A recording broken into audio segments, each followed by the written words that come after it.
인쇄기처럼 컴퓨터도 앞으로 몇 세기 동안 인간의 의식에 커다란 영향을 미칠 것이라고 예상됩니다. 자아 역시 그런 영향에서 자유롭지 않을 것입니다.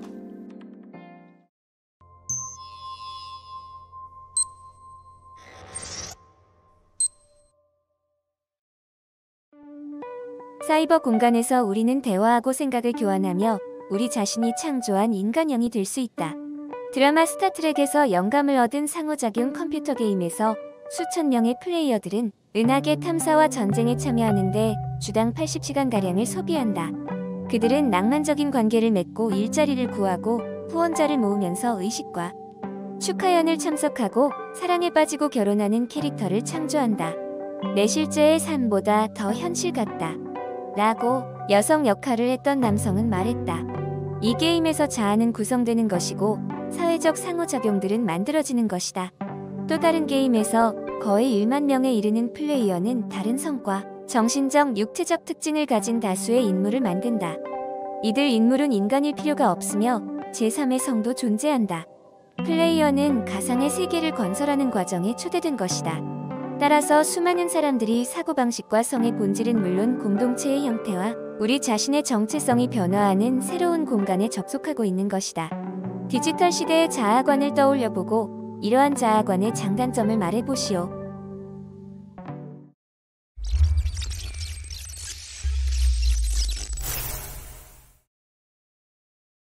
접속의 시대는 새로운 유형의 인간을 몰고 왔습니다.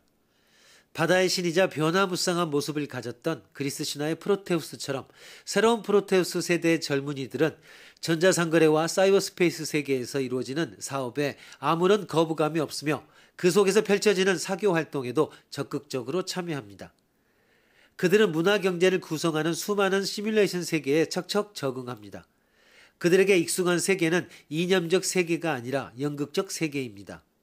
그들의 의식은 노동정신보다는 유희정신에 기울어 있습니다. 그들에게 접속은 이미 생활의 일부가 되었습니다. 재산도 중요하지만 연결된다는 것이 훨씬 더 중요합니다. 21세기의 인간은 관심을 공유하는 사람들로 이루어진 네트워크의 접속점이라는 의식으로 살아갈 것이고 다윈이 말한 적자 생존의 경쟁이 치열하게 벌어지는 세계에서 자율적으로 살아가는 주체라고 스스로를 생각할 것입니다. 그들이 생각하는 개인적 자유의 의미는 소유권이라든지 남들의 간섭에서 벗어나는 능력과는 점점 거리가 멀어질 것입니다. 대신 상호관계의 그물에 포함될 수 있는 권리로서의 의미가 점점 부각될 것입니다. 그들은 접속의 시대에 살아가는 첫 번째 세대입니다. 인쇄기가 지난 수백 년 동안 인간의 의식을 바꾸어 놓았던 것처럼 컴퓨터는 앞으로 2세기 동안 인간의 의식에 커다란 영향을 미칠 것입니다.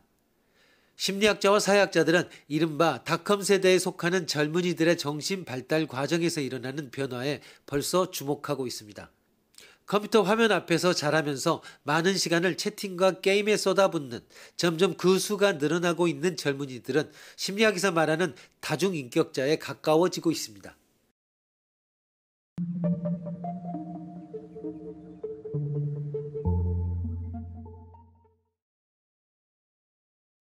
우리는 일반적으로 의식 내용을 떠난 의식 자체, 마음 내용을 떠난 마음 자체를 생각하지도 않고 찾지도 않습니다. 그것을 찾아보았자 아무런 내용도 아무런 정보도 담겨 있지 않을 것이기 때문입니다. 정보가 없는 암, 그것을 위해 왜 시간을 버리겠는가? 그리고 사실은 그것을 찾기가 쉽지 않다는 것을 미리 예감하고 있기 때문입니다. 마음은 항상 어떤 내용을 담고 있습니다. 의식은 언제나 의식 내용을 갖고 있습니다.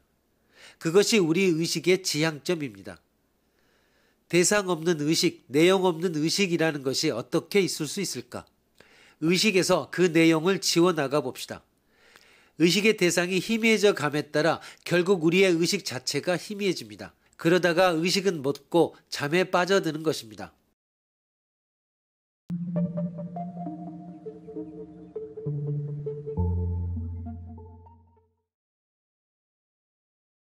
비트겐슈타인의 이 세계는 나의 세계이다 라는 명제는 이 세계는 결국 우리의 두뇌에 입력된 정보에 따라 보여지고 읽혀지는 세계라는 것을 의미합니다.